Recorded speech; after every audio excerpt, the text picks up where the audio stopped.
Good morning friends, Amit life maker YouTube channel पे आप लोगों का स्वागत है। देखिए दोस्तों, आज की सेशन फ्रेंड्स हम लोग करने वाले हैं 8 अगस्त 2025 का करंट अफेयर्स। और यह सेशन दोस्तों आपके आगामी जितने सारे एग्जाम होने वाले हैं दोस्तों, सभी एग्जाम के पर्पज से महत्वपूर्ण सेशन रहने वाला है। तो सेशन को आप लोग जरूर विजिट कीजिएगा दोस्तों।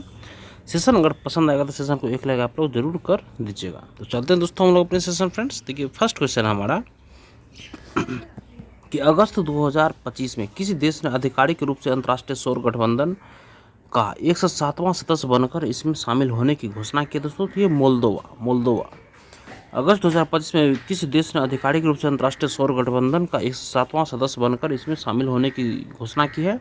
ये मोल्दोवा ने घोषणा की दोस्तों। सोल्यूशन देखिए इसका, मोल्दोवा अगस्त 2025 में अंतर्राष्ट्रीय सौर गठबंधन का 107वां सदस्य बना। और ISA एक वैश्विक पहल है जिसे 2015 में भारत और फ्रांस ने COP21 पेरिस में शुरू किया है। ISA एक वैश्विक पहल है जिसे 2015 में भारत और फ्रांस ने COP21 पेरिस में शुरू किया था। और मोल्दोवा ने अपने स्वीकृति पत्र नई दिल्ली में सौंपा है। और ISA का उद्देश्य 2030 तक सौर निवेश को बढ़ाना और तकनीकी व वित्त की लागत को कम करना है। यह संगठन कृषि, स्वास्थ्य, परिवहन और ऊर्जा क्षेत्रों में सौर ऊर्जा को बढ़ावा देता है। और ISA का मुख्यालय गुरुग्राम, हरियाणा में स्थित है। नेक्स्ट क्वेश्चन देखिए फ्रेंड्स, निम्नलिखित कथनों पर विचार करें, इनमें से कौन सा कथन सही होगा दोस्तों। तो इसमें देखिए ऑप्शन फर्स्ट और सेकंड दोनों हमारा सही होगा। सोल्यूशन फर्स्ट देखिए, मातृवन पहल वन महोत्सव का दोस्तों 2015 के अवसर पर गुरुग्राम में शुरू की गई है। और सेकंड है, यह इस पहल का उद्देश्य पर्यावरण संरक्षण और सामुदायिक भागीदारी को बढ़ावा देना है। तो ऑप्शन फर्स्ट और सेकंड दोनों सही होगा। सोल्यूशन देखिए इसका, मातृवन पहल को गुरुग्राम, हरियाणा में वन महोत्सव 2025 के अवसर पर औपचारिक रूप से शुरू किया गया। और इस पहल का उद्देश्य पर्यावरण संरक्षण और सामुदायिक भागीदारी को बढ़ावा देना है। और इस कार्यक्रम की अध्यक्षता केंद्रीय मंत्री भूपेंद्र यादव और मंत्री मनोहर लाल ने की है। इस योजना के तहत गुरुग्राम फरीदाबाद रोड पर अरावली पर्वतमाला में 750 एकड़ क्षेत्र में थीम आधारित शहरी वन विकसित किया जाएगा। और एक पेड़ माँ के नाम अभियान की शुरुआत प्रधानमंत्री ने 5 जून 2024 को विश्व पर्यावरण दिवस पर की थी, न कि देखिए एक पेड़ माँ के नाम अभियान की शुरुआत प्रधानमंत्री ने 5 जून 2024 को विश्व पर्यावरण दिवस पर की थी, न कि 2025 में। और राष्ट्रीय हथकरघा दिवस किस मंत्रालय के तत्वाधान में मनाया जाता है दोस्तों। राष्ट्रीय हथकरघा दिवस किस मंत्रालय के तत्वाधान में मनाया जाता है। तो ये वस्त्र मंत्रालय के तत्वाधान में ये मनाया जाता है। सोल्यूशन देखिए, राष्ट्रीय हथकरघा दिवस हर साल 7 अगस्त को देश भर में मनाया जाता है।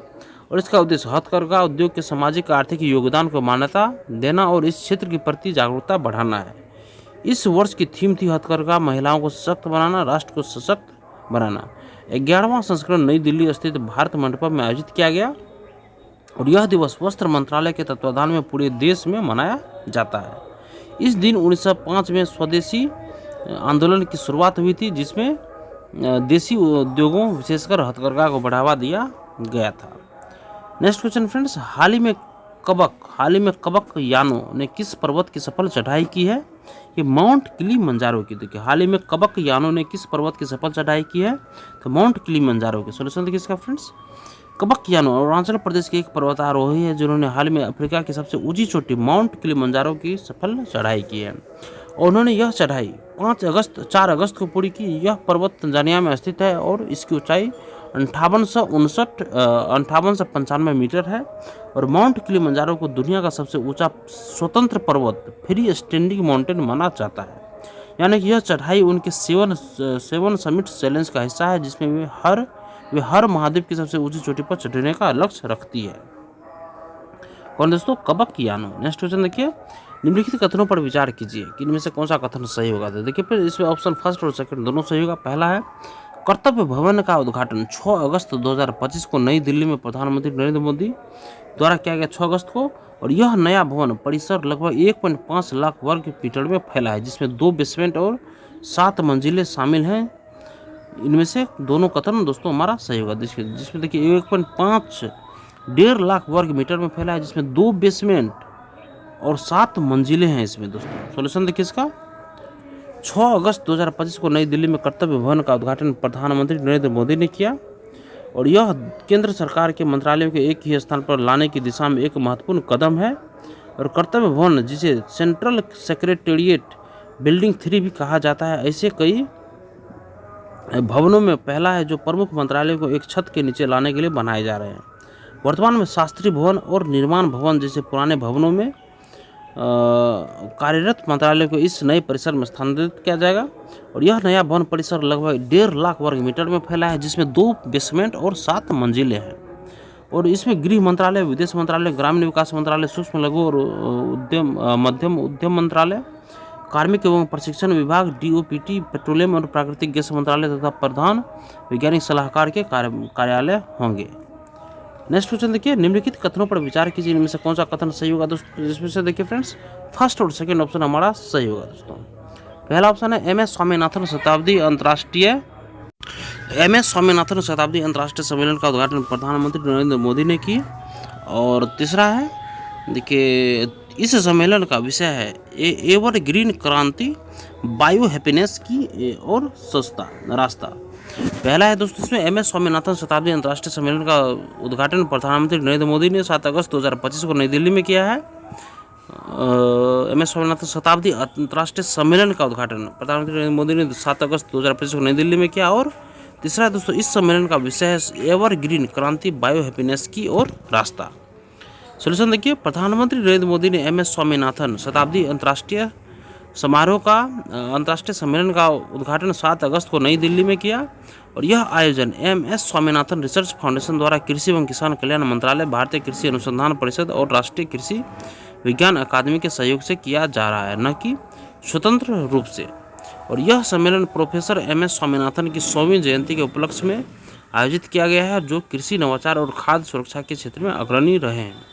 प्रधानमंत्री ने इस अवसर पर स्मारक सिक्का और डाक टिकट भी जारी किया। सम्मेलन का विषय है एवरग्रीन क्रांति, बायो हैप्पीनेस की ओर रास्ता, जो स्वामीनाथन के सतत कृषि विकास के दृष्टिकोण को दर्शाता है।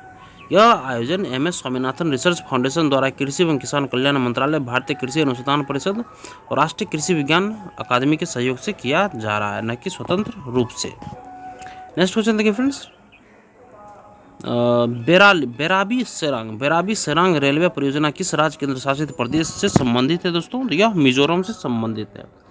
बेराबी सेरांग रेलवे परियोजना किस राज्य केंद्र शासित प्रदेश से संबंधित दोस्तों। यह मेघालय से संबंधित है दोस्तों। सोल्यूशन देखिए इसका, भारतीय रेलवे ने हाल ही में 51.38 किलोमीटर लंबी नई ब्रॉड गेज रेल लाइन का उद्घाटन किया है, जो मिजोरम के सेरांग तक जाती है। यह स्थान राजधानी आइजोल से केवल 18 किलोमीटर दूर है। यह परियोजना मिजोरम की कनेक्टिविटी को बेहतर बनाती है। भारत की एक्ट ईस्ट नीति को लागू करने की दिशा में एक अहम कदम है दोस्तों। यह परियोजना मिजोरम की कनेक्टिविटी को बेहतर बनाती है और भारत की एक्ट ईस्ट नीति को लागू करने की दिशा में एक अहम कदम है। और पहले मिजोरम में केवल 1.5 किलोमीटर गेज रेल लाइन थी दोस्तों। 1.5 kilometre metre gauge rail line थी, जो बेराबी को असम के सिलचर से जोड़ती थी। इस लाइन को ब्रॉड गेज में बदलने की परियोजना 2000 में स्वीकृत हुई थी। और सेरांग तक लाइन बढ़ाने का कार्य 2008-9 में शुरू हुआ, लेकिन कठिन भौगोलिक परिस्थितियों, भूस्खलन, खराब मौसम और सीमित संसाधनों के कारण इसमें देरी हुई। और एक्ट ईस्ट नीति की घोषणा प्रधानमंत्री नरेंद्र मोदी ने 2014 में की थी, जो 1991 की लुक ईस्ट नीति का उन्नत संस्करण है। लुक ईस्ट नीति का उन्नत संस्करण है। इस नीति का उद्देश्य पूर्वोत्तर भारत को दक्षिण पूर्व एशिया के लिए भारत के प्रवेश द्वार के रूप में विकसित करना है। नेक्स्ट क्वेश्चन देखिए फ्रेंड्स, भारतीय हथकरघा क्षेत्र में कार्बन फुटप्रिंट मूल्यांकन विधियां और केस स्टडीज नामक पुस्तक किसने जारी की है। तो गिरिराज सिंह ने जारी की दोस्तों। ऑप्शन नंबर डी सही दोस्तों, गिरिराज सिंह ने जारी किया। सोल्यूशन देखिए इसका, केंद्रीय वस्त्र मंत्री गिरिराज सिंह ने भारतीय हथकरघा क्षेत्र में कार्बन फुटप्रिंट मूल्यांकन विधियां और केस स्टडीज नामक पुस्तक को औपचारिक रूप से जारी किया। और यह पुस्तक वस्त्र मंत्रालय के हथकरघा विकास आयुक्त कार्यालय और IIT दिल्ली के टेक्सटाइल एंड फाइबर इंजीनियरिंग विभाग द्वारा संयुक्त रूप से तैयार की गई है। उद्देश्य इसका हथकरघा उद्योग के कार्बन फुटप्रिंट को मापने और कम करने के लिए व्यावहारिक और स्पष्ट विधियां प्रदान करना, भारत सरकार के पर्यावरण अनुकूल हथकरघा उत्पादन और सतत विकास की प्रतिबद्धता को मजबूत करना, और हथकरघा क्षेत्र को वैश्विक जलवायु रिपोर्टिंग मानकों के अनुरूप बनाना है। नेक्स्ट क्वेश्चन देखिए, मुख्यमंत्री निजुत मोइना 2.0 योजना किस राज्य से संबंधित है दोस्तों? तो ये असम राज्य से संबंधित है। मुख्यमंत्री निजुत मोइना 2.0 योजना दोस्तों असम राज्य से संबंधित है। सॉल्यूशन देखिए इसका, असम के मुख्यमंत्री डॉक्टर हेमंत बिस्वा शर्मा ने राज्य में बाल विवाह को समाप्त करने का संकल्प लिया है और हेमंत बिस्वा शर्मा ने राज्य में बाल विवाह को समाप्त करने का निर्णय लिया है। इस दिशा में उन्होंने मुख्यमंत्री निजुत मोइना 2.0 योजना की शुरुआत गुवाहाटी विश्वविद्यालय के बिरिंची कुमार बड़वा ऑडिटोरियम से की है दोस्तों। गुवाहाटी विश्वविद्यालय के बिरिंची कुमार बड़वा ऑडिटोरियम से की है और इस योजना का उद्देश्य 4 लाख से अधिक लड़कियों को बाल विवाह से बचाकर उन्हें मुख्य धारा की शिक्षा से जोड़ना है। योजना के तहत कक्षा 11 की छात्राओं को 1000 प्रतिमाह दिए जाएंगे दोस्तों। कक्षा 11 की छात्राओं को 1000 प्रतिमाह दिए जाएंगे। स्नातक प्रथम वर्ष छात्राओं को 1250 प्रतिमाह मिलेंगे और पीजी और बीएड छात्राओं को 2500 प्रतिमाह की सहायता दी जाएगी। और यह योजना सभी परिवारों की बेटियों के लिए खुली है, चाहे उनकी आर्थिक स्थिति कुछ भी हो। नेक्स्ट क्वेश्चन है, all India maritime and logistics, all India maritime and logistics awards 2025 में पारादीप पोर्ट को किस श्रेणी में सम्मानित किया गया दोस्तों? ये दोस्तों ऑप्शन नंबर डी देखिए, वर्ष का प्रमुख पोर्ट गैर कंटेनर युक्त कार्गो की श्रेणी में दोस्तों all India maritime and logistic awards Paradip port को इस श्रेणी में सम्मानित किया गया। सॉल्यूशन इसका, पारादीप पोर्ट को all India maritime and logistic awards के 15वें संस्करण में वर्ष का प्रमुख पोर्ट गैर कंटेनर युक्त कार्गो पुरस्कार से सम्मानित किया गया है। और यह पुरस्कार समारोह 1 अगस्त को मुंबई में एक्सिस इंडिया द्वारा आयोजित किया गया, जिसका उद्देश्य भारत के समुद्री और लॉजिस्टिक क्षेत्र में उत्कृष्टता और नवाचार को पहचान देना है। यह सम्मान पारादीप पोर्ट की गैर कंटेनर युक्त कार्गो को संभालने में उत्कृष्ट प्रदर्शन और रणनीतिक महत्व को दर्शाता है। माला उद्योग का एक प्रतिष्ठित मंच है जहां विजेताओं का चयन समुद्री और लॉजिस्टिक क्षेत्र के विशेषज्ञों की एक प्रतिष्ठित जुड़ी द्वारा किया जाता है। नेक्स्ट क्वेश्चन देखिए, हाल ही में क्षमता निर्माण आयोग के अध्यक्ष के रूप में किसने कार्यभार संभाला है? तो ये एस राधा चौहान, एस राधा चौहान ने दोस्तों क्षमता निर्माण आयोग के अध्यक्ष के रूप में कार्यभार संभाला है, एस राधा चौहान। सॉल्यूशन इसका देखिए, एस राधा चौहान ने हाल ही में क्षमता निर्माण आयोग के अध्यक्ष के रूप में कार्यभार संभाला और वह उत्तर प्रदेश कैडर की 1988 बैच की सेवानिवृत्त IAS अधिकारी है और अपने करियर के दौरान उन्होंने केंद्र और राज्य सरकार दोनों में कई महत्वपूर्ण पदों पर कार्य किया है और इस नियुक्ति से पहले वह कार्मिक और प्रशिक्षण विभाग DOPT की सचिव थी। उन्होंने आदिल जैनुल भाई का स्थान लिया है जो अप्रैल 2021 से आयोग के पहले अध्यक्ष थे। क्षमता निर्माण आयोग की स्थापना भारत सरकार द्वारा 1 अप्रैल 2021 को की गई थी और इसका मुख्य उद्देश्य सिविल सेवा में क्षमता निर्माण को एकीकृत और सुसंगत बनाना है। नेक्स्ट क्वेश्चन देखिए, अगस्त 2025 में किस राज्य ने विधानसभा की कार्रवाई को सांकेतिक भाषा में प्रसारित करना शुरू किया है दोस्तों? तो ये पंजाब। ऑप्शन नंबर दोस्तों हमारा ये सही है दोस्तों, पंजाब। सॉल्यूशन देखिए इसका, पंजाब भारत का पहला राज्य बन गया जिसने अपनी विधानसभा की कार्रवाई को सांकेतिक भाषा में प्रसारित करना शुरू किया है और इस पहल का उद्देश्य श्रवण बाधित लोगों की विधानसभा की कार्रवाई, सरकारी नीतियों और विधायी चर्चाओं की जानकारी सुलभ कराना है। और सत्र की शुरुआत पंजाब के राज्यपाल गुलाब चंद्र कटारिया के पारंपरिक अभिभाषण से हुई जिसे सांकेतिक भाषा में प्रस्तुत किया गया और यह पहल पंजाब सरकार के सामाजिक सुरक्षा, महिला एवं बाल विकास विभाग द्वारा शुरू की गई है। और सांकेतिक भाषा प्रसारण में शामिल है दोस्तों राज्यपाल का अभिभाषण, बजट सत्र, अन्य महत्वपूर्ण विधायी चर्चाएं। और इसी के साथ दोस्तों आज हम अपने सेशन को यहीं पे ख़त्म करते हैं। फ्रेंड्स, सेशन अगर पसंद आया तो सेशन को एक लाइक जरूर कर दीजिएगा और किसी एक व्हाट्सएप ग्रुप पे इस वीडियो को जरूर शेयर कर दीजिएगा। धन्यवाद दोस्तों, आपका दिन शुभ हो।